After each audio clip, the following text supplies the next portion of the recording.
예전에 제가 어떤 식물원에 갔다가 그 식물원 입구에 써놓은 그 글을 보고 제가 이제 지금까지 그 기억하고 있는 게 있습니다. 자, 거기에 뭐라고 써 있느냐면 제 머릿속에 기억되어 있는 그 내용이 있는데, 신이 내린 최고의 선물 허브 선전을 하는 거예요. 신이 내린 최고의 선물 허브 이렇게 써 있더라고요. 참 글 잘 만들었다, 이거 참 간판 잘 만들었다, 그런 생각이 드는 것이 사고 싶더라고요. 안 사면 안 될 것 같아요. 신이 내린 최고의 선물이라고 하는데, 그러니까 어쨌든 마음이 확 와닿더라고요. 그러나 그러면서도 제가 한편에 드는 생각은 과장이다. 왜냐하면 신이 내린 최고의 선물은 적어도 허브는 아니니까요. 허브가 몸에 좋은 건 맞지만 신이 내린 최고의 선물일 수 없어요. 왜냐하면 제가 신이 내린 최고의 선물을 알고 있거든요. 신이 내린 최고의 선물은 바로 우리 구주가 되시는 예수 그리스도이신 줄 믿습니다. 아멘. 오늘 우리가 믿고 있는 예수님이 하나님이 여러분과 저에게 주신 최고의 선물이 된다는 거죠. 자, 오늘 본문 8절을 우리가 읽으시면 그 부분을 알 수가 있습니다. 자, 8절 같이 읽겠습니다. 너희는 그 은혜에 의하여 믿음으로 말미암아 구원을 받았으니 이것은 너희에게서 난 것이 아니요 하나님의 선물이라. 아멘. 여기 하나님의 선물이라고 분명히 표현하고 있죠. 그 선물은 결국 누구를 가리키는가 하면 예수님을 가리킵니다. 자, 그러면 하나님 말씀인 성경은 왜 예수님을 가리켜서 하나님이 우리에게 주신 최고의 선물이라고 말씀하고 있을까? 그 부분을 몇 가지를 살펴보겠습니다. 첫 번째, 예수 그리스도께서 하나님이 여러분과 저에게 주신 최고의 선물이 되는 이유는 예수님만이 우리의 죄의 문제를 온전히 해결해 주신 분이기 때문에 그렇습니다. 예수님은 죄 용서의 축복을 우리에게 주신 분입니다. 여러분, 인간이 있잖아요. 인간이 되려면 인간은 피할 수 없는 세 가지가 있다고 해요. 첫 번째, 인간은 뭘 피할 수 없느냐면 절대로 피할 수 없는 거, 태어나는 걸 피할 수 없대요. 태어나는 거. 왜 그러냐면 안 태어나면 인간이 될 수가 없으니까요. 그러니까 인간이 되려면 일단 태어나야 되잖아요, 이 땅에 인간으로서. 그래서 인간은 태어나지 않고 인간이 될 수는 없는 겁니다. 그래서 반드시 태어나줘야 되죠. 그래야 인간입니다. 그런데 문제는 이 세상에 자기 의지로 태어난 사람은 한 사람도 없다는 거예요. 혹시 여러분들 의지와 목적을 갖고 이 땅에 태어나신 분 있습니까? 나는 누구 집에 태어나야지. 없죠. 그런 사람 없어요. 모든 사람은 다 자기와 상관없이 태어난 거예요. 그래서 성씨도요, 내가 받고 싶다고 그 성씨가 받아지는 게 아니에요. 내 부모가 누구냐에 따라서 내 성씨가 그 성씨를 따를 수밖에 없는 거죠. 그러니까 부모도 내가 선택할 수 있는 게 아니라고요. 나를 낳아주신 그분들이 부모가 되는 겁니다. 뭐 부잣집에 태어나고 싶다고 그래갖고 그게 내 마음대로 됩니까? 그것도 내 마음대로 안 됩니다. 그냥 태어나는 대로 살아가는 겁니다. 그래서 이것을 가리켜 세상 사람들은 뭐라고 하느냐? 이것을 가리켜서 운명이다, 이것을 가리켜서 숙명이다, 또 심지어 이것을 가리켜서 팔자다, 뭐 이런 이야기를 하죠. 자, 여하튼 태어나는 것은 피할 수가 없어요. 자, 두 번째, 인간이 피할 수 없는 게 있어요. 인간이 피할 수 없는 거, 죽음이에요. 죽음을 피할 수가 없습니다. 여러분, 이런 말 있는 거 아시죠? 죽음 앞에 만인은 평등하다. 죽음 앞에 만인은 평등하는 것, 모든 사람은 다 죽기 때문에 그런 겁니다. 죽는 존재죠. 그러니까 세상에 죽음을 모면할 수 있는 사람은 사실 인간 편에서만 보면 아무도 없는 것입니다. 때가 되면요, 육신을 벗어버리고 모두 떠나가야 되는 것이 인간의 실존인 거죠. 고작 사람들이 할 수 있는 일은 뭐냐면, 그나마 그것도 가족들 생각하고서 하나 나중에 생명보험이나 하나 들어줄까? 뭐 이러고서 이제 가는 거예요. 근데 그것도 생명보험도 아니잖아요. 사망보험이지. 생명보험은 내 생명을 살려야지, 뭐 내가 죽고 남이 살리면 그 생명보험은 아니죠. 자, 그럼 진짜 생명보험이 무엇인지 그 부분은 조금 후에 말씀드립니다. 자, 그럼 한번 생각해 보세요. 이 땅에 태어난 사람이 왜 죽는 존재가 되었을까? 왜 사람은 다 죽을 수밖에 없는 죽는 존재가 되었을까? 성경은요, 그 답을 정확하게 분명하게 가르쳐 줍니다. 예를 들어 로마서 6장 23절은 이렇게 말씀하죠. 죄의 삭은 사망이라고. 그러니까 죄값이 죽음이라는 겁니다. 사망, 그것도 영원한 죽음, 그것을 말합니다. 여러분, 성경의 첫 번째 기록된 책이 창세기잖아요. 거기에 보시면 하나님께서 아담을 창조하신 후에 딱 하나 금하세요. 자, 뭘 하나 금하셨어요? 먹는 거 부분에서 뭘 하나 금하셨죠? 선악과. 선악과를 왜 금하셨을까요? 아까워서 금하셨을까요? 만약에 아까워하시면 하나님께서 그 에덴 동산에 그 모든 거 다 주지 않으셨겠죠. 하나님은 아낌없이 다 주셨는데 선악과만 건들지 말래요. 왜 그러냐면 선악과가 뭐냐면요, 선과 악을 알게 하는 나무인데 그 열매를 먹는 건 무슨 문제가 생기냐면, 선악과를 주신 이유는 하나님이 창조주이시고 조물주이시고 창조주이시고 우리는 피조물이라는 그걸 나타내는 경계선입니다. 그건 건들면 안 되는 거예요. 그 선악과를 먹는 순간 나는 하나님처럼 되고 싶어요, 이런 말이 되는 거예요. 그래서 그걸 먹는 건 큰 죄가 되었던 거죠. 자, 창세기 2장 17절 앞에 보시고 같이 읽습니다. 선악을 알게 하는 나무의 열매는 먹지 말라. 내가 먹는 날에는 반드시 죽으리라 하시니라. 아멘.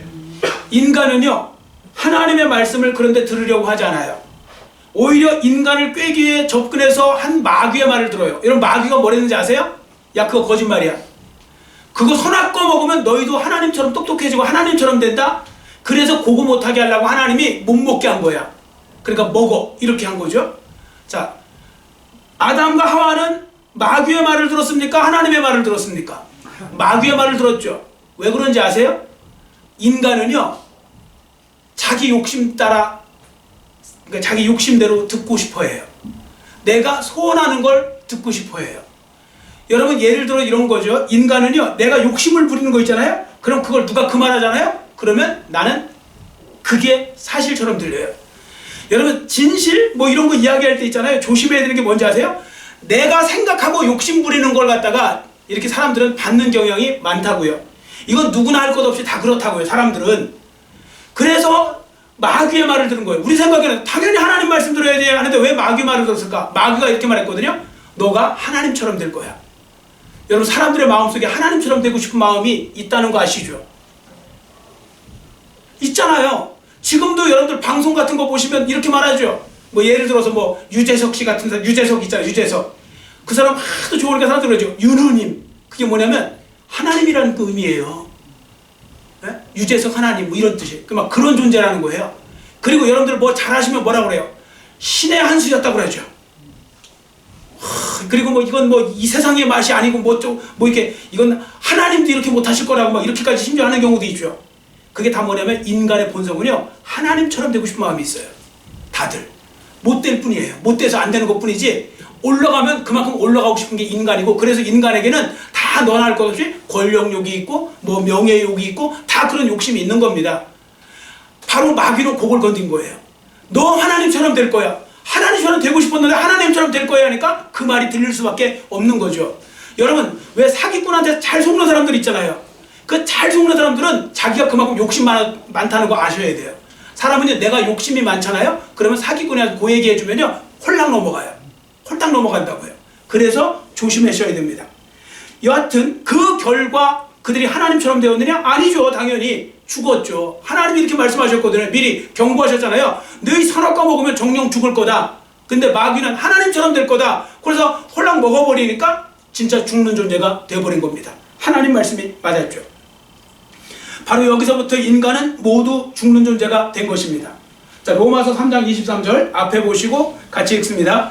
모든 사람이 죄를 범하였음에 하나님의 영광에 이르지 못하더니. 아멘. 이 땅에 태어난 모든 사람은 죄에서 자유로울 사람은 아무도 없다는 겁니다. 죄 없는 척하는 사람은 있어도 죄가 아예 없는 사람은 없다는 거죠. 작은 죄, 큰 죄, 그 죄를 많이 짓느냐 적게 짓느냐 그거의 차이인 것이지, 모든 사람은 다 죄인이라는 것, 그런 부분들을 여러분들 아셔야 됩니다. 그래서 우리 옛날에 그런 말 쓰잖아요. 남 정죄할 때 막 손가락질 막 이렇게 하잖아요. 근데 손가락 세 개는 누구 가르쳐요? 나를 가르치잖아요. 그러니까 이제 그런 부분들 속에서 여하튼 인간은 모두 죄 짓는 존재, 죄를 지을 수밖에 없는 그런 존재라는 걸 보여주고 있고요. 자, 그래서 그 결과가 3절에 나와요. 본문 3절. 자, 우리가 읽지 않은 본문 3절을 그럼 같이 읽겠습니다. 전에는 우리도 다 그 가운데서 우리 육체의 욕심을 따라 지내며 육체와 마음에 원하는 것을 하여 다른 이들과 같이 본질상 진노의 자녀이었더니. 아멘. 죄를 지은 인간은 본질상 하나님의 진노의 자녀가 되었다는데, 이게 되게 무서운 말씀이 뭔지 아세요? 진노의 자녀라는 말은 결국 그에게 올 것은 심판밖에 없다는 거예요. 하나님의 무서운 심판만 그를 기다리고 있는 거죠. 자, 그러면 여기서 또 질문을 하나 또 우리 해볼 수 있죠. 하나님은 왜 인간에게 진노하실 수밖에 없을까요?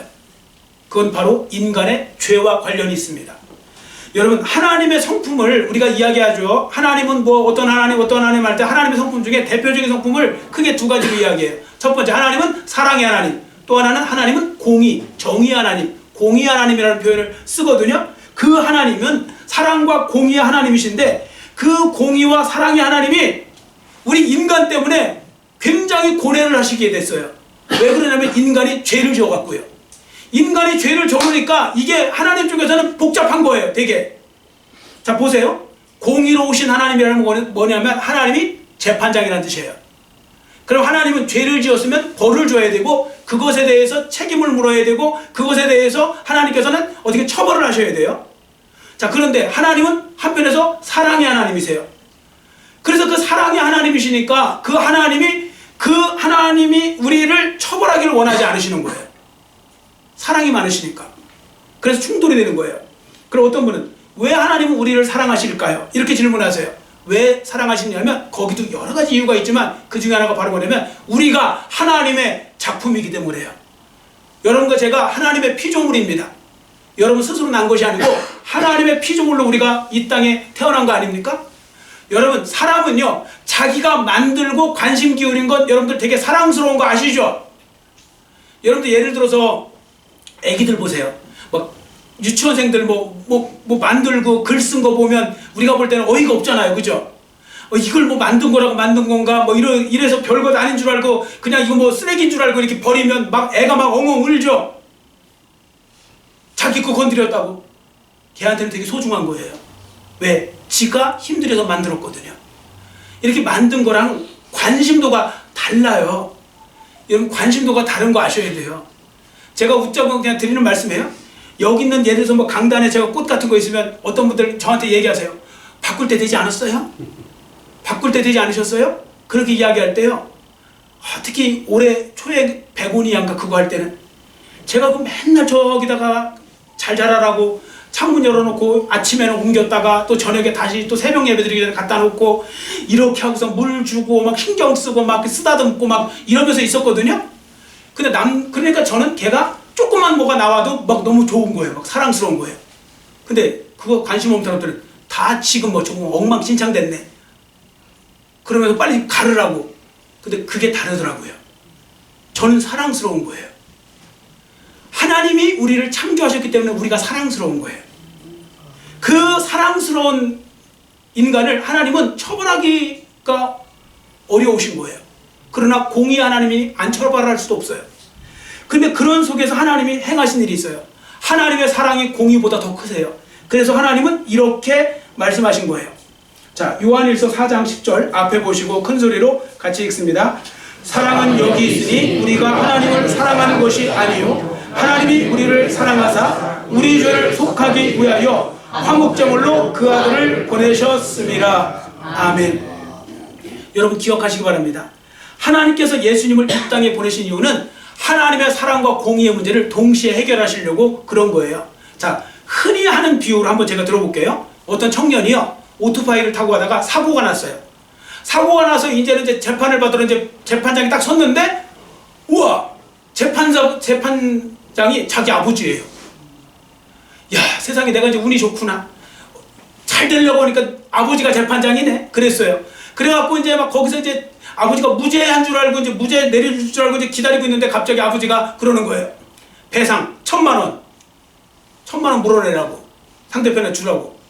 아유, 이때 막 시험이 드는 거예요, 이 아들이. 내가 주워온 아들인가?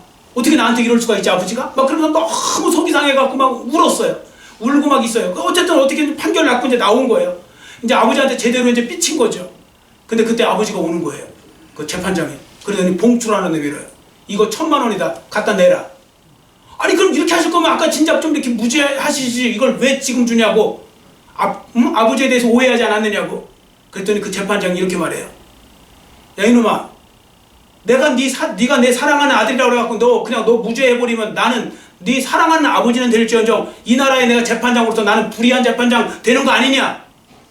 나는 이 나라의 재판장이기도 하다. 그렇기 때문에 내가 그렇게 판결할 수밖에 없었고 공평하게 판결해야 되니까, 그리고 이건 내가 네 아버지로서 주는 거니까 가져가서 내라. 그랬어요. 요 내용이 그거예요. 하나님이 우리를 무조건 용서하시잖아요. 그러니까 무조건 아무것도 안 하시고 대가도 없이 그냥 내 사랑하는 자녀니까 무죄 이래버리면요, 하나님은 사랑의 하나님은 맞아요. 근데 하나님은 불의한 하나님이세요. 죄를 졌는데 냅두시고 그걸 아무것도 없는 것처럼 아닌 척하고 이러면 그 하나님은 공의 하나님은 아니신 거예요. 사랑의 하나님은 맞아요. 그래서 하나님이 사랑의 하나님, 공의 하나님이 되시려면 두 가지를 다 만족시켜야 되는데, 그래서 필요한 분이 예수님이신 거예요. 하나님은 예수님을 이 땅에 보내셔갖고요, 우리가 지어야 될 죄값을 갖다가 예수님께 옮겨 놓으시고요, 그리고 하나님은 우리에 대한 그 죄값을 치르시고 예수님을 통해서, 그리고 하나님은 우리를 여전히 사랑하시는 그 모습으로 여기까지 인도해 주시는 것이고 천국까지 인도해 주시는 거죠. 자, 이 부분에 대해서 하나님의 사랑과 공의가 만족된 거죠. 여러분, 이 뒤에 십자가를 보세요. 십자가가 좌우 이렇게 수평 또 수직이 있죠. 이게 바로 사랑과 공평이 만나는 자리라고도 해요. 하나님의 사랑과 하나님의 공의가 만나는 자리가 십자가입니다. 그 은혜로 우리가 이렇게 구원을 받은 거죠. 자, 요한복음 3장 16절 앞에 보시고 같이 읽겠습니다. 하나님이 세상을 이처럼 사랑하사 독생자를 주셨으니 이는 그를 믿는 자마다 멸망하지 않고 영생을 얻게 하려 하심이라. 아멘. 여러분, 기독교는 누군가 말한 것처럼 누군가 이렇게 말하더라고요. 아무 생각 없이. 기독교는 쉬워요. 구원받기도 쉽고 간단해요. 뭐 그냥 예수만 믿으면 구원받는데요. 예수만 믿으면 구원받는데요. 별것 아닌 것처럼 이야기하잖아요. 여러분, 받는 사람은 진짜 아무것도 없이 받은 거예요. 그런데요, 그 우리를 구원해 주시기 위해서 예수님이 얼마나 놀라운 일을 행하셨는지 아세요? 하나님이 얼마나 큰 희생을 하셨는지 아세요? 예수님을 대신 십자가에 달려 죽도록 하셔야 됐어요. 가장 큰 희생과 가장 큰 사랑의 결과로 우리의 구원이 만들어진 것입니다. 그러니까 여러분들 이것을 오해하시면 안 돼요. 그러니까요, 값비싼 은혜예요. 그래서 여러분들 혹시 이런 이야기 들어보셨어요? 하나님의 은혜는 값 없는 은혜인데 값싼 은혜인 줄 알고 있어요. 값 없는 은혜는 왜냐하면 값으로 칠 수 없을 정도로 귀해서 값 없는 은혜예요. 값싸구려 은혜가 아니고요. 예수님이 우리를 위해서 죽으시는 그런 정말 끔찍한 그런 죽으심을 당해야 되는 그 희생 속에서 만들어진 것입니다. 그래서 예수님이 여러분의 대신 죽으셨고 여러분은 예수님을 통하여 구원을 받은 거죠. 여러분, 자 보세요. 예수님 외에 누가 여러분을 위해서 죽었다는 종교 있어요? 그거 있으면 한번 얘기해 보세요. 누가 나를 위해서 죽었어요? 그런 종교 어디 있어요, 세상에? 여러분, 제가 신학교 다닐 때요, 일반 종교학도 공부했거든요. 일반 종교학은 다 배우는 거예요. 불교부터 쭉 뭐 힌두교 이런 거 쭉 한 번씩 이제 개론으로 배워요. 없어요. 그 좋은 말씀 다 하셨지만 그 누구도 내가 너를 위해서 대신 죽겠다, 없어요. 예수님밖에 없어요. 예수님만이 우리를 위해서 죽어주신, 직접 친히 십자가에 달려 죽어주시는 그 종교는 기독교밖에 없는 거예요. 그래서 기독교야말로 은혜의 종교인 것이죠. 자, 여러분, 저는 감히 말씀드립니다. 예수 그리스도가 우리의 모든 죄의 문제, 우리의 인생의 문제를 해결해 줄 수 있는 유일한 구원자가 되신다는 이 사실입니다. 여러분, 이 사실을 항상 명심하고 살아가시기를 축원합니다. 아멘. 자, 두 번째, 예수님이 하나님이 주신 최고의 선물인 이유가 뭐냐면요, 예수님은 현재, 지금 이 현재 우리의 삶에도 복을 주시는 분이기 때문이에요. 지금 이 삶에도. 제가 이전에 그 남부터미널역에서 한번 본 글, 지금도 기억에 남아요. 그 왜 남부터미널 그 지하철역에 가면 좋은 글 어느 교회에서 써놓은 하는 거 있잖아요. 거기 이런 내용이 있더라고요. 석가모니 이야기예요. 부처님. 석가모니가 이제 죽기 직전인데 그 석가모니와 함께 제자로 살았던 사람이 있어요. 아난이라고 있어요. 아난. 요 24년 정도 제자를 했대요. 그 아난이 이제 스승이 이제 죽을 날이 이제 며칠 안 남았으니까 너무 슬픈 거예요. 그러면서 너무 안타까워서 이렇게 말했습니다. 스승님, 당신이 떠나면 우리는 누구를 의지하겠습니까? 그랬더니 석가모니가 이렇게 말을 해요. 아나나, 너 지금까지 나를 의지했느냐? 아나나, 아무도 의지하지 않도록 해라. 왜냐하면 의지할 자가, 네가 의지할 자가 사라지면 의지했던 사람, 그 사람도 넘어지나니 세상에 의지할 것은 아무것도 없느니라. 그랬어요. 근데 제가 딱 보면서 석가모니가 역시 특별한 분은 특별한 분이구나, 그런 생각을 했어요.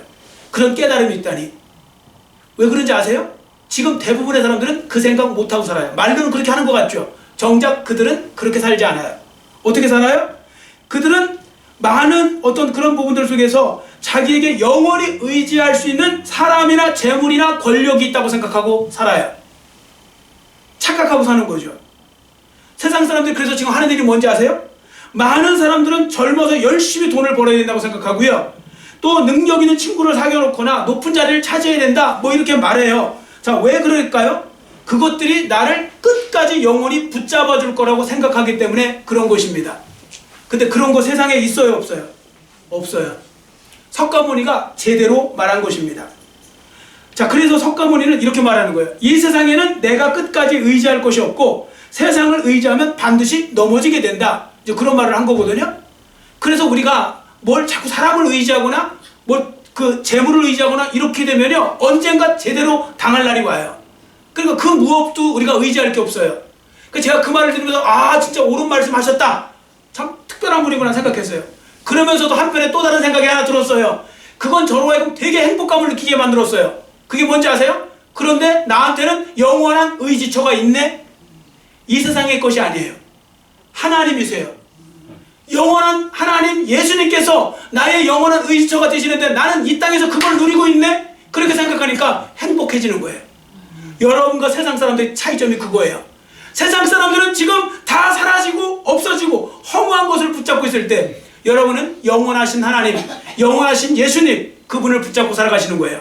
자, 그렇게 살아가고 있다고 생각하시는 분만 큰 소리로 아멘 하시기를 바랍니다. 다 그렇게 살아가시는 거죠. 그렇게 살아가셔야 돼요. 여러분이 세상 사람하고 똑같이 살면 안 되세요. 자, 그래서 그런 부분들 속에서 하나님과 예수님은 우리의 영원한 의지처가 됩니다. 왜 그런지 아세요? 여러분, 세상 만물 다 변해요. 환경은 변해서 환경인 거 아시죠? 여러분, 환경을 의지하지 마세요. 상황 의지하지 마세요. 상황과 환경은 바뀌게 되어 있다니까요. 여러분, 지금 좋다고 자만하지 마세요. 지금 뭔가 일이 꼬이겠다 해서 슬퍼하지 마세요. 너무 바뀌어요. 좋은 날도 오고요, 또 다시 슬픈 날도 오고, 그게 환경인 거예요. 일기예보 바뀌듯이. 그래서 그걸 의지하시면 안 돼요. 영원하신 하나님, 어제와 오늘과 영원토록 변함 없으시는 예수님을 붙잡고 살아가는 거 중요한 것입니다. 그래서 하나님은, 예수님은 우리의 영원한 의지처가 되는데 왜 그런지 아세요? 그분은, 하나님은 우리가 존재하기 전부터 존재하셨던 분이에요. 그 다음에 우리가 지금 존재하고 있는 이 시간도 존재하고 계신 분이에요. 그리고 우리가 이 세상을 떠나가는 그날도 하나님은 계속 존재하시는 영원하신 분이라고요. 그래서 우리가 영원히 의지할 수 있는 분이 바로 예수 그리스도, 하나님이 되시는 것입니다. 자, 그러니까 이 말씀을 믿으시고 그 하나님을 믿으신다면 여러분의 인생은 참으로 축복된 인생이 되는 것인데요, 이 믿음을 가지고 살아가시기를 축원합니다. 아멘. 여러분, 예수님을 믿는다는 건요, 그래서 어떤 사람들의 말처럼 죽은 후만 준비하는 게 아니에요. 죽은 후를 준비하는 게 제일 중요한 목적은 맞는데, 예수님은 현장에서도요, 오늘날도 우리와 임마누엘 하나님으로 함께 하시면서 우리의 삶에 개입하시고 도와주시고 인도하시는 분이세요. 그래서 그 하나님을 여러분들 믿고 현재 주어지는 그 은혜를 누리며 살아가기 때문에 우리는 행복한 사람이 되는 것입니다. 자, 그러면 이제부터 여러분의 인생을 제대로 한번 예수님께 제대로 한번 맡겨보지 않으시겠습니까? 만일 여러분이 자기를 창조하신 하나님께 인생을 맡기시고 그분을 믿고 살아가면 하나님께서 여러분의 인생을 가장 멋진 인생으로 만들어 주실 줄 믿습니다. 네. 지금도 안 늦었습니다. 지금도 그렇게 하면 합니다. 진짜 하실 겁니다. 그런데 대개 사람들은 그렇게 하지 않고 양다리 걸치듯이 이것도 아니고 저것도 아니고 세상과 하나님을 같이 잡으려고 하고 이렇게 저렇게 하니까 안 되는 거죠. 여러분, 양다리를 걸치면요, 오히려 찢어지기가 쉬워요. 그렇게 하시면 안 돼요. 하나만 붙잡으시면, 예수님만 붙잡으시고 진짜 하나님을 붙잡으시잖아요. 그럼 나머지 인생은 하나님이 그려주시고 만들어주시고 승리하게 해주실 줄 믿습니다. 아멘. 그래서 최고의 현재의 삶이 되도록 만드셔야 됩니다. 자, 그런 부분에 있어서 앞에 보세요. 시편 139편 1절에서 3절 같이 읽겠습니다. 여호와여, 주께서 나를 살펴보셨으므로 나를 아시나이다. 주께서 내가 앉고 일어섬을 아시고 멀리서도 나의 생각을 밝히 아시오며 나의 모든 길과 내가 눕는 것을 살펴보셨으므로 나의 모든 행위를 익히 아시오니. 아멘. 여러분, 하나님께 이 모든 것을 아시잖아요. 우리의 모든 것을 앉고 일어서 우리의 생각을 아시는 그 하나님께 맡기세요. 그러면 하나님께서 책임져 주신다고 했으니까 그 말씀 붙잡고 나아가시면 됩니다. 자, 끝으로 예수님이 하나님이 주신 최고의 선물인 이유가 있어요. 그 바로 예수님은 여러분과 저의 미래에도 복을 주실 거기 때문에요. 그게 바로 천국의 복이에요. 천국의 복. 여러분, 세상 사람들이요, 열심히 살아가잖아요. 열심히 사는 거 중요합니까? 안 중요합니까? 열심히 살아야 쉬워도 대답해 보세요. 열심히 살아야 됩니까? 게으르게 살아야 됩니까? 열심히 살아야 되죠. 근데 무조건이 아닌 거 아셔야 됩니다. 여러분, 잘못된 일에 열심을 내면 안 낸 일만 못해요. 열심은 무조건 좋은 거 아니에요. 사람은 자꾸 열심히만 하면 된다. 그거 잘못된 말이에요. 큰일 날 소리예요. 여러분, 사람이 잘못된 일에 열심을 내면 그건 안 하는 일만 못한 겁니다. 그래서 어떤 사람은요, 열심히 안 하면 지옥의 중간에 들어갈 텐데 열심히 해갖고 지옥의 밑바닥으로 떨어진 사람들도 있는 거예요. 그래서 더 중요한 건 뭔지 아세요? 방향이 중요한 거예요. 내가 지금 제대로 어디를 향해서 가고 있는지 제대로 알고 살아가느냐. 인생의 방향을 여러분들이 잘 잡으셔야 됩니다. 어떻게 여러분들이 방향을 잡고 어느 방향으로 가느냐에 따라서 열심히 가더라도 열심히 안 가더라도 그 삶은 180도 달라질 수 있는 겁니다. 자, 제가요, 지금 제가 일부 예배 때도 말씀드렸는데 제가 본 그 영화 중에 제일 기억에 남는 영화가 하나 있어요. 태극기 휘날리며. 보신 분 있죠? 옛날에 태극기 휘날리며. 그 당시에 1000만 관객 동원한 거 있잖아요. 제가 그 영화가 특별히 기억 남는 이유가 있어요.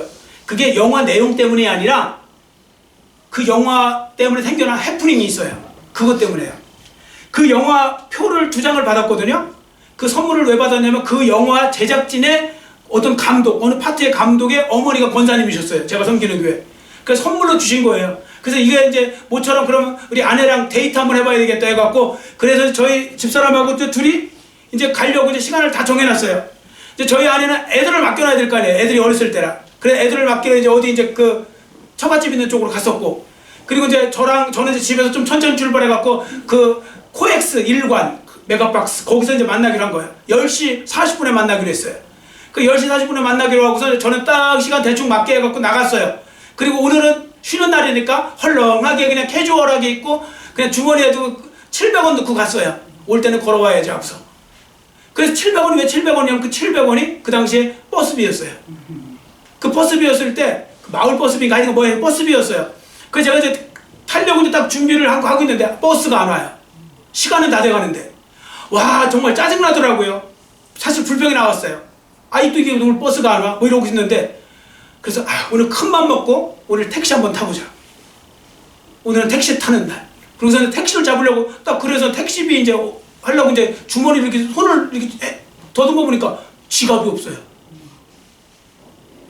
택시 700원만 갖고 나온 거예요. 그 지갑에 영화표도 있는데. 어떻게 하겠어요? 막 그냥 정신없이 또 뛰어들어가서 갖고 나왔죠. 그리고 진짜 이제 택시를 잡아 탄 거예요.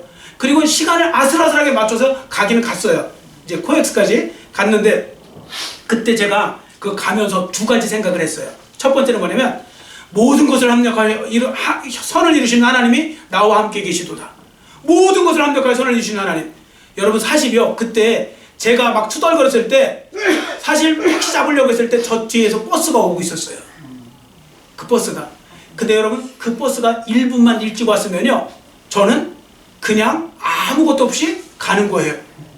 지갑도 없이 표도 없이 그냥 가고 있는 거예요. 근데 그걸 막아주신 거예요, 하나님이. 그러니까 여러분, 때로는 이렇게 엉켜갖고 버스 탈 일, 택시 타게 되면 그것도 감사할 일이 있는 거예요. 잘 생각해보면 뭐가 있는 거예요. 우리가 모를 뿐인 거죠. 그래서 제가 감사했어요. 또 하나는 뭐냐면, 야, 세상에 이렇게 착각한 인생이 많구나, 그런 생각을 했어요. 자, 여러분 잘 보세요. 그날 제가 이제 모처럼 데이트한다고 치장하고 단장하고 차비 준비하고 뭐 버스까지 올라타고 열심히 가고 있었어요. 착각하고 있는 거죠, 제대로. 왜냐면 영화관에 딱 가는데 못 들어가요. 왜? 표가 없으니까요. 그럼 그건 헛된 생사는 거잖아요. 아무리 치장 많이 하고 아무리 화려하게 하고 가면 뭐합니까? 가는데 못 들어가는데? 그러면 안 되는 거잖아요. 티켓 없이는 극장에 들어갈 수 없으니까요. 물론 여기에서도 MBTI 이상한 형 가진 분은 또 이렇게 생각하겠죠. 그 다음 거 보면 되지? 돈 주고 사서 보면 되지? 그렇게 볼 수 있죠. 제가 그 얘기하는 거 아니잖아요. 여러분, 이 세상은 다시 봐도 되지만 천국은요, 한 번이에요. 인생은 2번 못 살아요. 한 번 사는 거예요. 여러분, 잘못 가시면 끝나는 거예요. 그걸로 돌이킬 수 없어요. 그 다음 타임 없어요. 그냥 이게 한 번이에요. 자, 그걸 생각하시고 제가 말씀을 드리는 겁니다. 여러분, 그래서요, 제가 보니까 예수님이 티켓이잖아요. 천국 티켓. 요구 없이 살아가는 사람 세상에서 막 오만방자하게 뭐 잘났다고 하면서 가는데 정작 나중에 하나님 나라 갈 때 못 들어가요. 죽은 다음에 갈 데가 없어요. 천국을 못 들어간다고요. 문이 막혀갖고. 그럼 이거 얼마나 비참한 거예요. 얼마나 끔찍한 겁니까? 그래서 그런 부분들 속에서 예수님을 믿는 여러분과 제가 가장 복된 사람인 줄 믿습니다. 왜냐면 이미 우리는 뭘 갖고 있어요? 천국 티켓 갖고 있는 거잖아요. 자, 앞에 보세요. 자, 요한복음 14장, 제가 저기 읽어드릴게요. 히브리서 9장 27절. 히브리서 9장 27절에 한 번 죽는 것은 사람에게 정하신 것이요 그 후에 심판이 있으리니. 자, 이렇게 말씀하고 있습니다. 정작 죽은 후에 심판이 있다면 그 심판을 모면하는 그 티켓이 바로 예수님이에요. 그 예수님을 붙잡고 가면 되는 거죠. 그런데 그 예수님이 없으면 아무리 땅에서 화려하게 살아도 아무 소용없는 거예요. 그래서 여러분, 제일 중요한 게 뭐예요? 신앙생활이에요. 이 땅에서 그 어떤 것보다도 신앙생활이 보다 중요한 게 없어요. 여러분, 먹고 사는 문제보다도, 여러분이 하신 일보다도 신앙생활보다 더 중요한 건 없어요. 그 다 가졌는데 세상에서 신앙생활을 실패하잖아요? 그 사람은 정말 불행한 사람이 되는 거예요. 그래서 바로 우리가 이 부분에서 미래를 준비하고 살아가는 건 중요한 겁니다. 미래가 다름 아니에요. 우리 죽은 후에요. 미래에 죽을 거잖아요. 자, 그러면 이런 부분도 이런 이야기 있죠. 여러분, 인생을 비행기로 인생은 비행기의 축소판이다, 뭐 그런 이야기 하는 거 있죠. 저는 그거 참 공감하거든요. 한번 잘 들어보세요. 비행기도 왜 좌석 3등석이 있죠. 3개 있죠. 퍼스트 클래스, 그 다음에 비즈니스, 그 다음에 이코노믹, 그래 1등석, 2등석, 3등석 다 있잖아요. 자, 여러분, 기왕이면 어디 타고 싶으세요? 아니, 탈 수만 있으면. 내 돈 주고는 안 타. 그러면 그거 제가 끊어준다고 하면, 자, 끊어줄게요. 그럼 뭐 타시고 싶어요? 1등석 타고 싶죠? 가격도 다르죠? 달라요. 제가 공항에 가보면 저는 항상 3등석 타니까 이렇게 딱 보면요, 1등석 들어가는 사람들은 다르다니까요. 어깨 힘주는 것보다 달라요. 당당해요. 제일 먼저 들어가죠. 음식 다르죠. 음식도 달라요. 귀족 음식이에요, 그쪽은. 그러니까 어쨌든 뭐 그런 걸 이렇게 보면서 사람들 그거 원하잖아요. 그거. 그런데요, 공통점 있는 거 아세요? 1등석, 2등석, 3등석이 그렇게 다른 것처럼 의시되는데 결국 목적지는 똑같다는 거. 다르게 가는 게 아니잖아요. 근데 여러분 잘 생각해보세요. 옛날 우리나라 대한항공 미사일 한번 맞았었잖아요. 옛날에. 그런 것처럼 예를 들어서 아니면 떨어질 장소로 가고 있어요. 자, 그러면 그거 타고 싶으세요? 아니면 그냥 3등석 안전한 곳으로 가고 좋은 곳으로 간 3등석 타실래요? 나는 한번 그냥 깔끔하게 퍼스트 클래스 타고 나는 끝나겠다, 이럴 분 있으세요? 여기? 없죠? 없다니까요. 근데 사람들은 지금 다, 세상 사람들 지금 여기 있는 분들 말고 세상 사람 다 뭐하고 사는지 아세요? 어떻게 하면 1등석 탈 수 있지? 이거에 목숨을 걸고 살아요. 여러분, 1등석 타는 거 좋아요. 예수 믿고 타세요. 1등석 타는 거 좋다고요. 신앙생활 하면서 타세요. 이게 없고 목적지가 틀려지잖아요? 잘못 살고 있는 거예요. 1등석이 아니라 더한 석을 타더라도요, 그건 아무 소용없는 거예요. 근데 저는 너무 안타까운 게 예수 믿는 사람들조차도요, 세상 사람들하고 똑같은 생각을 갖고, 그래서 신앙생활 별거 아닌 것처럼 생각하는데, 신앙생활은 무엇보다 제일 중요한 거예요. 왜? 신앙은 여러분의 방향을 결정하는 거니까요. 여러분들 세상에서 일하는 건 자리를 결정하는 거예요. 1등석이냐 2등석이냐 3등석이냐. 근데 그것만 갖고 됩니까? 비행기가 잘 도착해야죠. 방향이 맞아야죠. 그게 신앙생활인 거예요. 이걸 잘 여러분들이 아셔야 됩니다. 자, 요한복음 14장 6절에 보시면 천국에 가는 유일한 길을 이렇게 말씀합니다. 같이 읽겠습니다. 예수께서 이르시되 내가 곧 길이요 진리요 생명이니 나로 말미암지 않고는 아버지께로 올 자가 없느니라. 아멘. 아버지가 천국에 계시잖아요. 그 천국에 가는 길은 예수님밖에 없대요. 예수님이 유일한 길이십니다.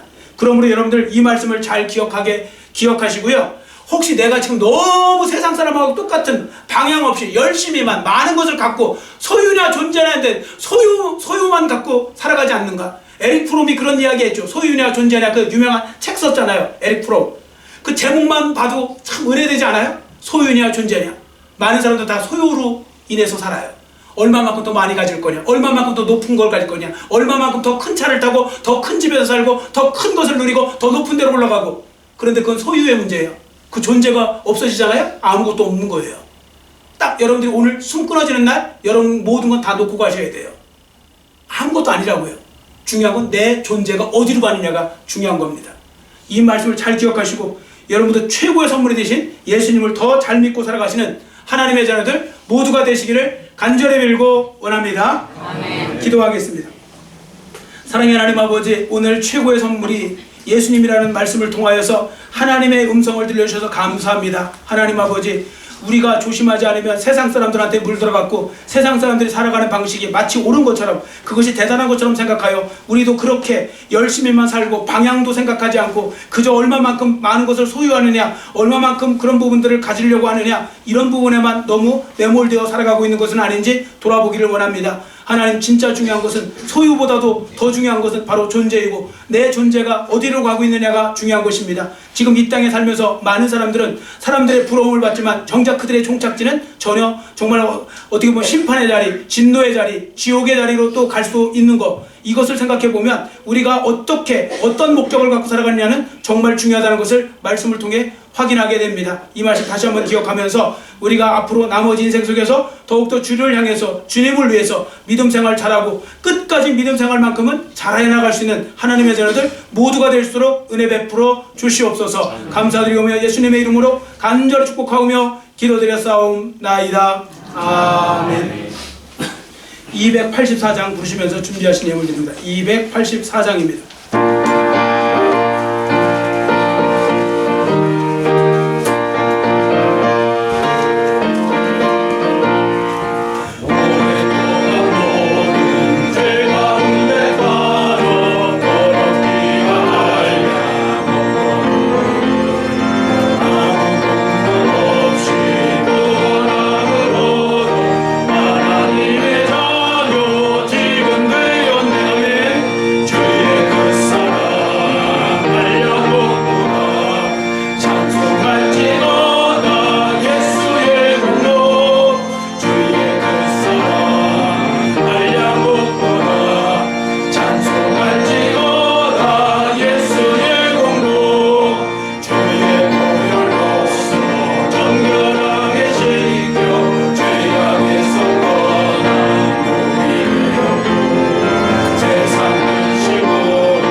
자리에서 일어서신 후에 주보 안에 있는 좋으신 하나님 부르면서 봉헌합니다.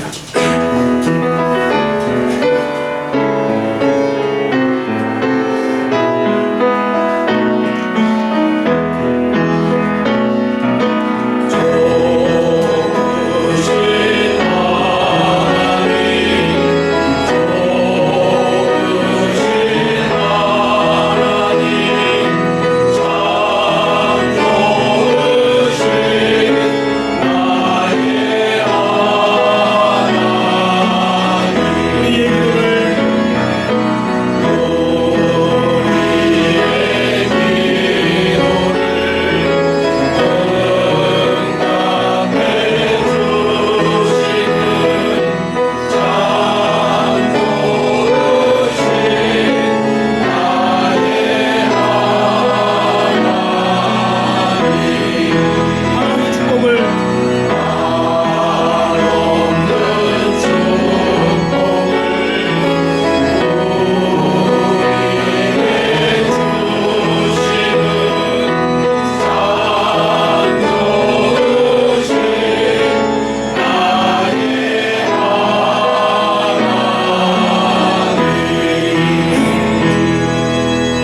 사랑의 하나님 아버지 감사합니다. 오늘 말씀을 통하여서 예수님이 최고의 선물이 되심을 다시 한번 보여주시고 깨닫게 해주신 하나님 아버지, 우리가 미련한 또나 어리석은 에서와 같이 하나님 말씀을 들었음에도 불구하고 또 불순종하고 또 반대 또 여전한 삶을 살아가는 사람이 되지 않게 하여 주시고, 오히려 정말 주님께서 은혜를 베풀어 주셔서 예수님이 최고의 선물, 신앙생활이 제일 중요함을 다시 한번 깨닫고 우리가 믿음 생활을 앞으로도 잘 해나가고 하나님이 주신 이 땅에서의 생명만큼 더욱더 주님을 잘 섬기며 주님께 헌신하며 주님을 섬기며 떠나지 않아 살아갈 수 있도록 은혜 베풀어 주기를 원합니다. 하나님 도와주시고 앞으로 더욱더 주님 은혜 가운데서 최고의 선물이신 예수님을 또 전파하며 살아가는 그런 삶도 되기를 원하오니 하나님 은혜 베풀어 주시옵소서. 이 시간 귀한 예물도 구별하여 드립니다. 11조금 감사원금, 세세로 성전 완성원금, 주정원금 각